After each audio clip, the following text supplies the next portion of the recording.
સૌને નમસ્કાર, સૌને જય આદિવાસી, જય આદિવાસી. લડેંગે,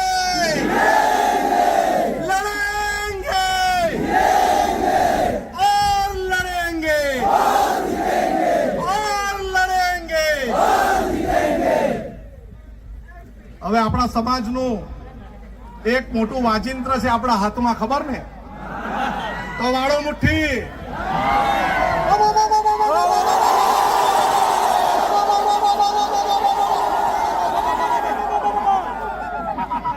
આપણે આદિવાસી સમાજ એટલે એક એવો સમાજ આ દુનિયામાં છે એ કોઈના બાપથી ડરતો બી નથી અને ઝૂકતો બી નથી. એ આ ચેતરભાઈએ સાબિત કરી દીધું છે. આ ચોર, લુચ્ચા, બેરા, મૂંગા, ભાજપિયા એને કહી દે ચેતર વસાવા એકલો નથી, આ કરોડો આદિવાસી એની સાથે છે. અરે અમને અહીંથી આદેશ આપવામાં આવે ચેતરભાઈ જો જેલમાંથી કે જેલ ભરો આંદોલન કરવાનું છે, આપણે જેલ ભરો આંદોલન કરવાનું છે. અરે ગુજરાતમાં એવી કોઈ જેલ નહીં મળે જે 1 કરોડ આદિવાસીને જેલમાં મૂકી હતી. અને આ મારે પોલીસને કહેવાનું છે, આદિવાસી સમાજને બાજી મૂડિયા ગણવાનું બંધ કર.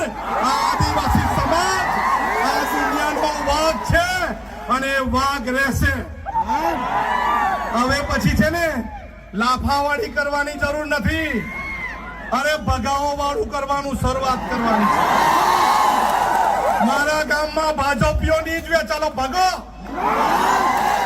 અરે જંગલ ખાતાવાળાને બહુ તુમાખી આવી ગયેલી હોય ને, અમારા વિસ્તારમાં પ્લાન્ટેશન નથી કરવા દેતા, આવીને બતાવજો અમારા વિસ્તારમાં. અરે આ આદિવાસી સમાજ એક દિવસ ડેરીમાં દૂધ ભરવાનું બંધ કરે ને તો આ બધા ભાજપીઓને ચા પીવાની બી નહીં મળે.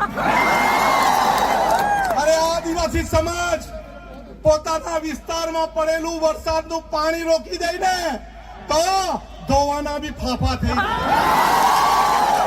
આપણે એક રહેવાનું છે, પાર્ટી પક્ષમાં જ્ઞાતિના ફાટામાં ફટવાનું નથી, બટવાનું નથી, વેચાવાનું નથી.